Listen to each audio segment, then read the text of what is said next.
They looked you in the eye, they smiled, and behind that smile was a knife that cut deeper than anything you ever expected. Every man knows this moment. The moment you realize the person you trusted most was playing a different game.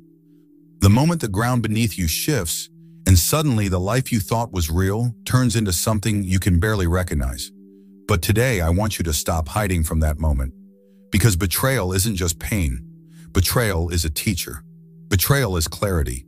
And if you face it head on, betrayal becomes the very thing that makes you unbreakable. Listen closely. I know you've been there. I know you've given everything.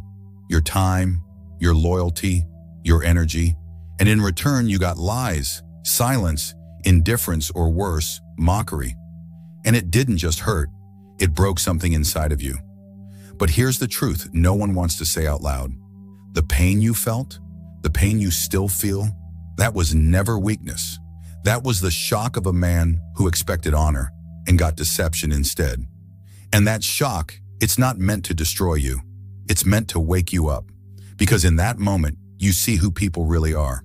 In that moment, you realize the smiles, the promises, the "I'll never leave you." All of it was theater. And the betrayal? That was the real script. Now, most men stop here. They get bitter. They replay the betrayal on a loop. They drown in anger, shame, self-doubt, and they waste years trying to get closure from people who never intended to give it. But you're not going to be most men. You're here because you're ready for the truth. You're here because you're done living in confusion. You're here because you're ready to reclaim your clarity and your strength. The Stoics taught that life isn't about controlling the world. It's about controlling your response to it. Epictetus said, "We cannot choose our external circumstances, but we can always choose how we respond to them."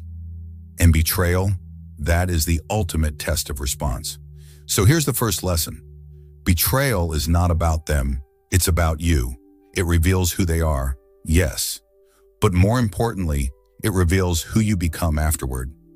Do you become the man who collapses, who lets his peace be stolen permanently? Or do you become the man who rises, who rebuilds, who learns to see through deception so clearly that no one ever fools him again? That choice is yours. Think about this. The person who betrayed you studied you. They learned your blind spots. They figured out what you wanted most, whether it was love, approval, support, or just consistency, and they used it against you.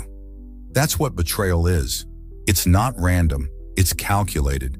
And the fact that it worked once doesn't mean you're weak. It means you were open-hearted. It means you believed in loyalty. But now you cannot stay naive. Because let me tell you, betrayal always carries a message. Wake up, raise your standard, protect your peace. Imagine walking into a room where everyone seems to smile at you, but deep down, you feel smaller.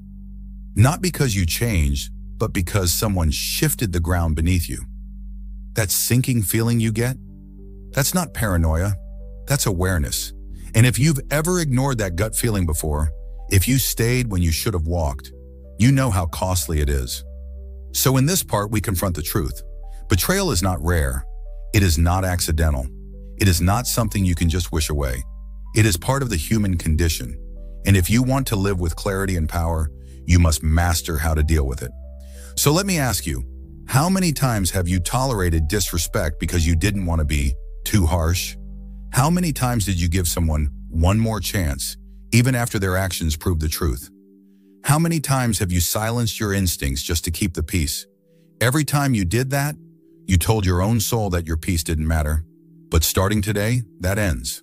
Because in this video, over the next hour, we are going to break down the 3 betrayals you must never forgive.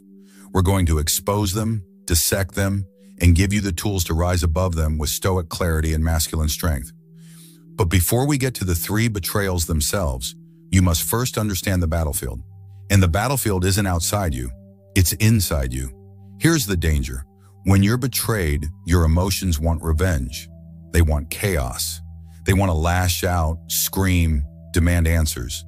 But if you act from emotion, you lose every single time. Because the betrayer already knows how to provoke you. They already know which buttons to push. The Stoics didn't say don't feel. They said don't be ruled by what you feel. Marcus Aurelius wrote, You have power over your mind, not outside events. Realize this, and you will find strength. So when betrayal comes, and it will again, the strongest move you can make is silence. Not silence of weakness, silence of clarity. Silence that says, I see you, I understand you, and now I remove you from my life because the truth is this. Peace is louder than revenge. Clarity is stronger than anger, and walking away with dignity will always break the betrayer more than any words you could ever say. This is the foundation. This is where your rebirth begins. You are not broken because of betrayal. You are being sharpened by it. In part 2, we'll start breaking down the first betrayal, the one that destroys trust permanently, the one no man should ever forgive, disloyalty. But for now, sit with this truth. You weren't weak for trusting. You weren't wrong for believing. But now, you must rise.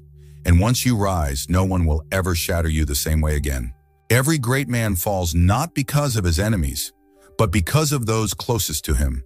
And if there is one betrayal that no man should ever forgive, it is disloyalty. Disloyalty is the silent knife. It's the friend who speaks well of you to your face, then poisons your name behind your back.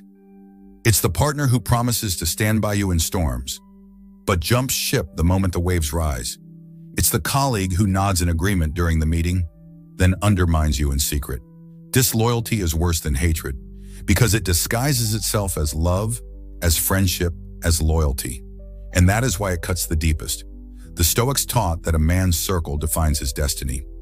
Marcus Aurelius wrote, "The soul becomes dyed with the color of its thoughts." I'll take it further. Your soul also becomes dyed with the people you surround yourself with. And if those people are disloyal, your life will always be filled with doubt, sabotage, and hidden enemies.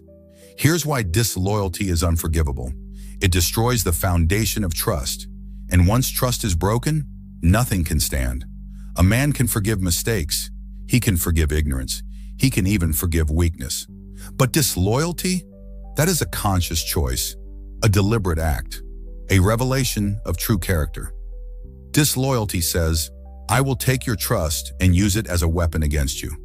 I will stand next to you only as long as it benefits me.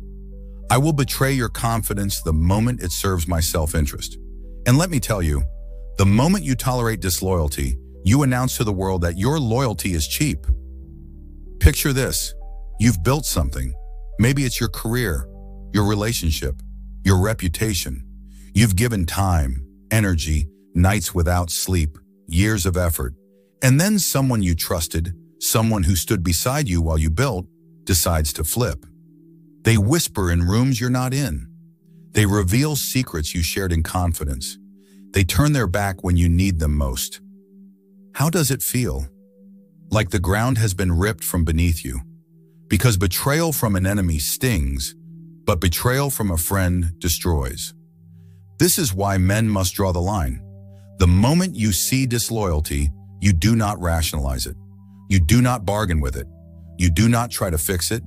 You cut it out immediately, without hesitation. Why?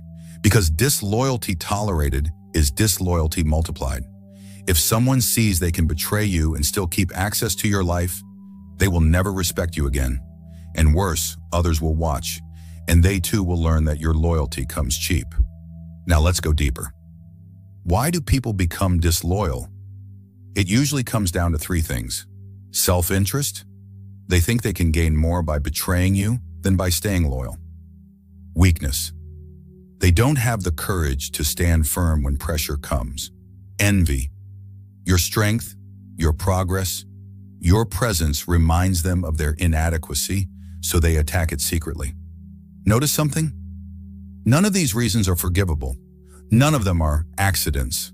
They reveal who a person truly is when the mask falls. Seneca said, "It is not that we have a short time to live, but that we waste much of it. And nothing wastes your time more than entertaining disloyal people. Because every minute you spend trying to win back their loyalty is a minute stolen from building your empire, sharpening your mind, and living your mission." So how do you deal with disloyalty? The answer is simple but hard. You remove them, not with shouting, not with dramatic confrontations, with silence and distance. When disloyalty shows its face, you don't need explanations. You don't need apologies. You don't need closure, because the action itself is the closure. The betrayal is the confession. Think of yourself as a fortress. Every fortress has gates. The loyal few are invited inside to share in warmth and protection. But once someone has proven they cannot be trusted, they are exiled permanently. You don't reopen the gates. You don't make exceptions. You guard the fortress with the seriousness of a king. Because here's the truth. Disloyalty forgiven always returns. Always. Look at your own life right now. Who are you giving access to, despite knowing they've already proven their disloyalty? Who talks behind your back but smiles when they're near? Who only shows up when they need something from you, but disappears when you need them? That is disloyalty in disguise. And every day you tolerate it, you weaken your position. The Stoics remind us, control what you can, accept what you cannot. You cannot control whether people choose loyalty, but you can absolutely control whether you allow them to remain in your life once they've proven disloyal. And here's the deeper truth. Removing disloyal people is not just protection.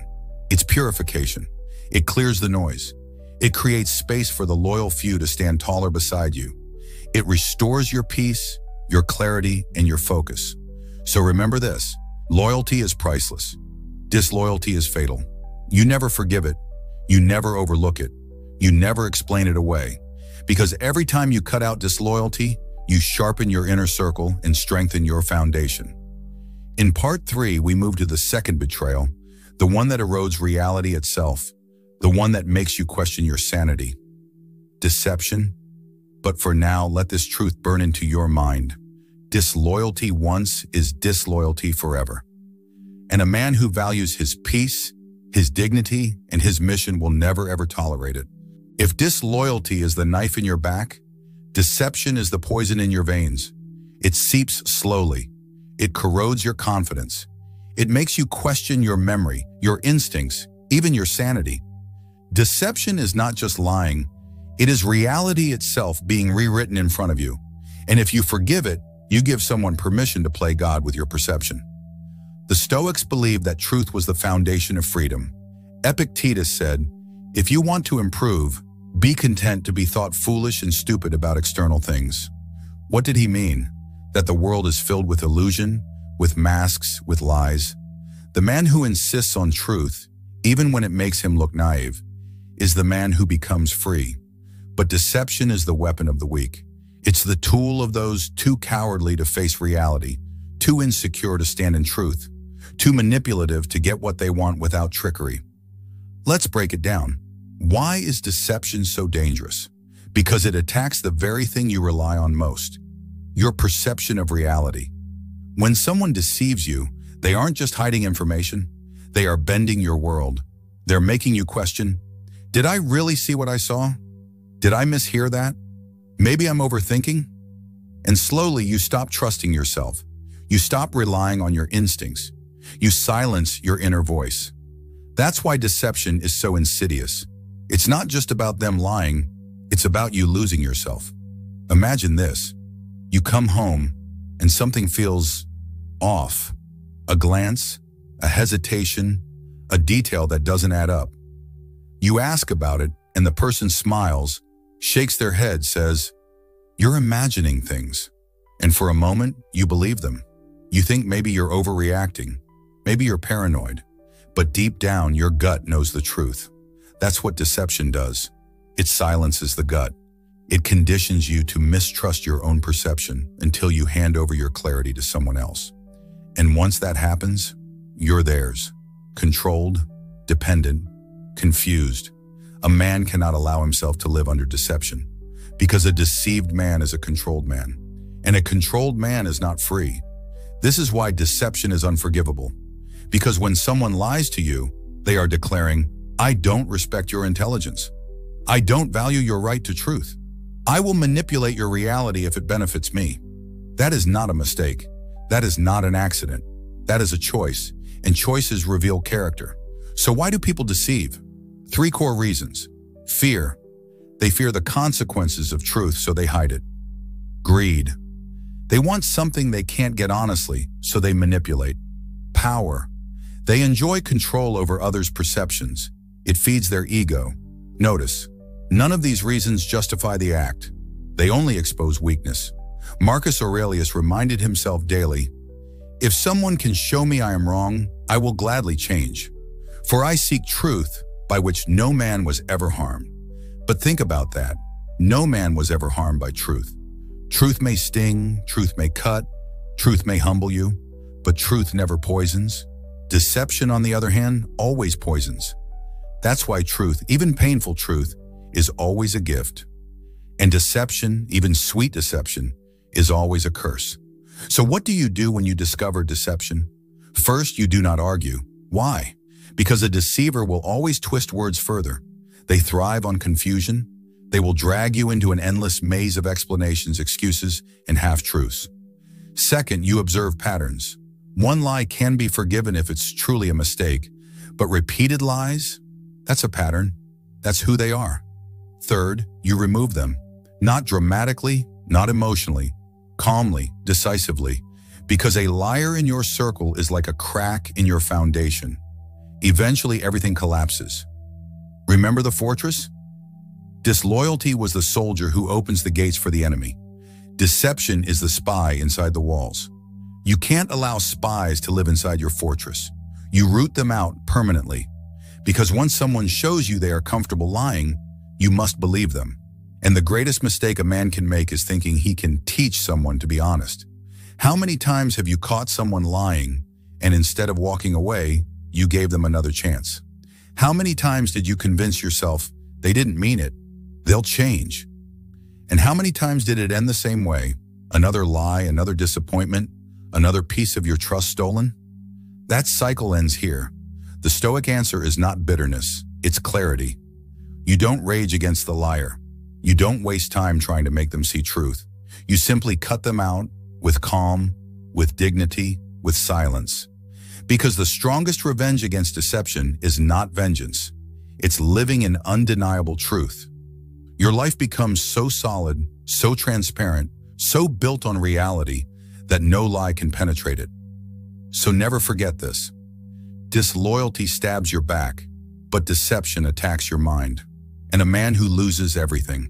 That is why you never forgive deception.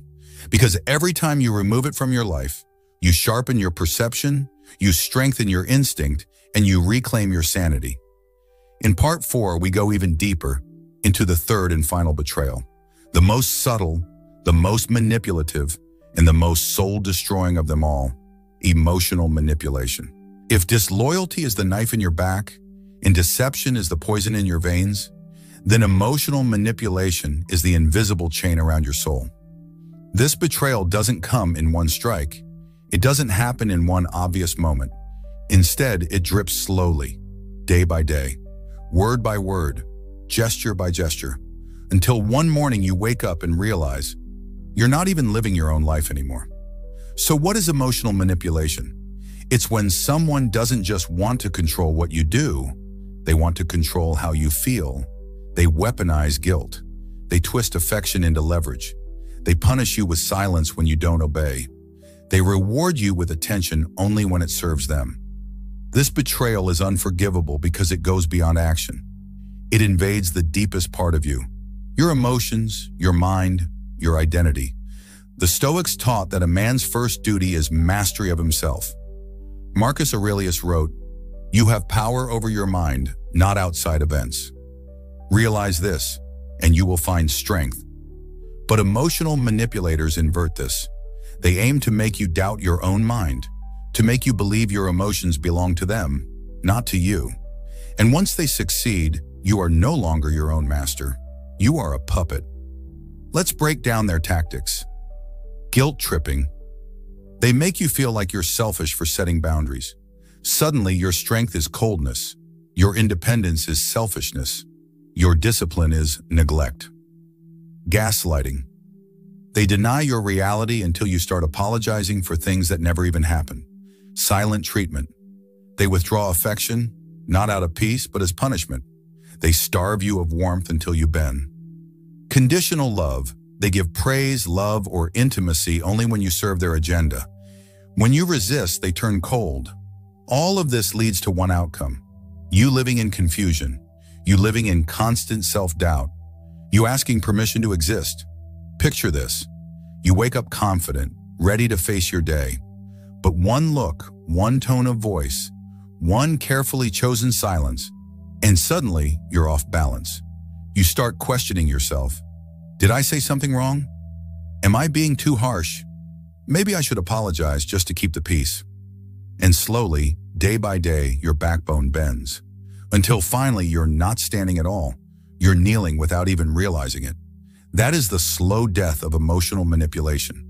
Why is this betrayal worse than the others? Because it kills you from the inside out. It doesn't just steal your trust like disloyalty. It doesn't just bend your reality like deception. It steals your very self-respect. And a man without self-respect is already dead. You can rebuild trust. You can rebuild clarity. But once you allow someone to rewrite your emotions, your will, your sense of self, you are no longer living as a man. That's why emotional manipulation must never be forgiven. Because forgiveness, in this case, means leaving the chains on your own soul. The Stoics gave us the answer long ago: emotional sovereignty. Seneca wrote, "He who has great power should use it lightly." The manipulator does the opposite. They use their influence over your feelings with cruelty, not care. So what is the Stoic move? To take back ownership of your emotions. To stop giving others the keys to your peace. To stop negotiating your dignity. Ask yourself, do I feel drained every time I interact with them?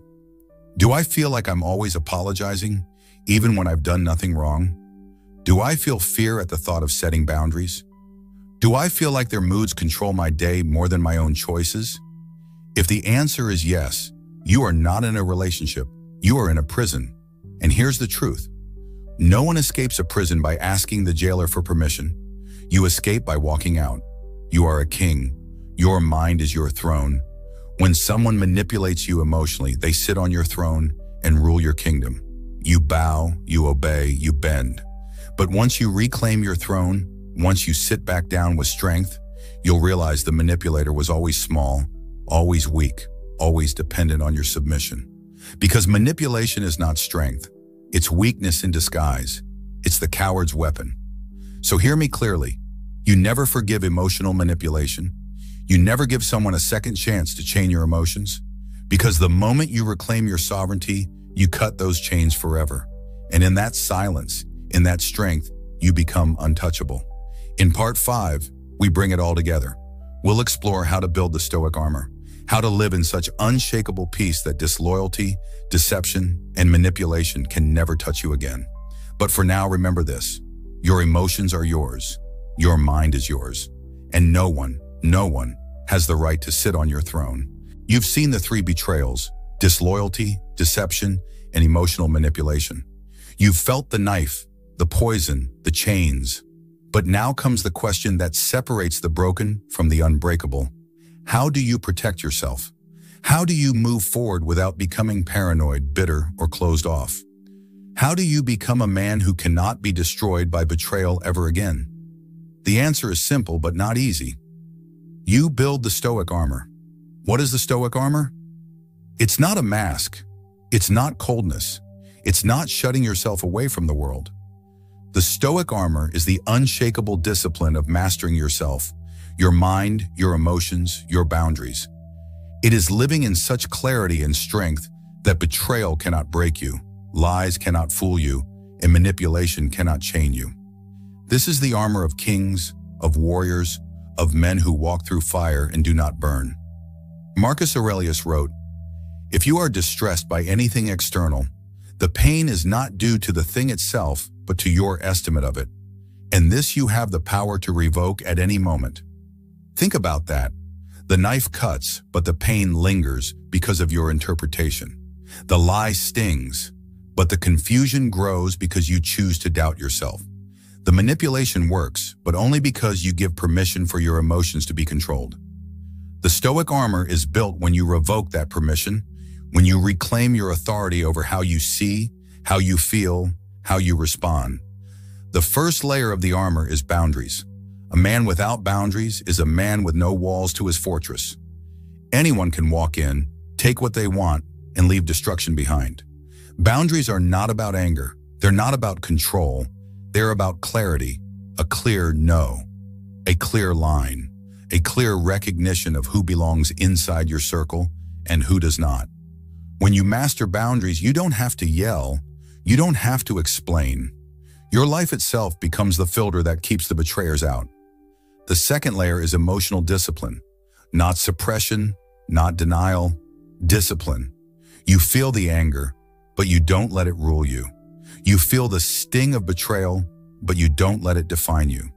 You feel the urge for revenge, but you replace it with silence, dignity, and removal. Because here's the truth. When someone betrays you, they want your reaction. They want your rage. They want your collapse. But when you meet betrayal with calm detachment, you win. Every single time. The third layer is loyalty to yourself. How many times have you been loyal to people who weren't loyal to you? How many times have you broken promises to yourself just to keep promises to others?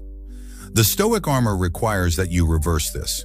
Your first loyalty is not to friends, not to lovers, not even to family.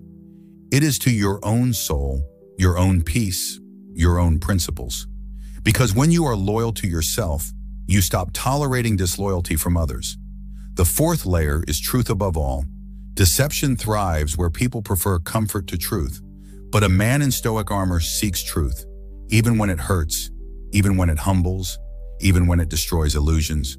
Because truth is the ultimate protection. It may wound, but it never weakens. It may sting, but it always strengthens. When you choose truth, deception dies. The fifth layer is inner sovereignty. This is the final, unbreakable layer. It means your emotions are yours. Your mind is yours.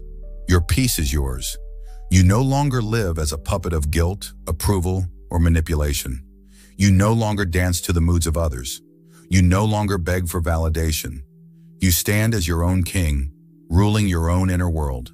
And when you do this, no manipulator can ever chain you again. Picture it. The storms come. Friends betray. Lovers lie. People manipulate. But there you stand, silent, strong, untouched. Not because life is easier for you, not because betrayal stopped existing, but because you are armored. And no betrayal can pierce a man who has mastered himself. How do you build this armor in daily life? Morning reflection. Before the world attacks, strengthen your mind. Journal, meditate, or repeat Stoic truths to anchor yourself. Evening review. Look back on your day.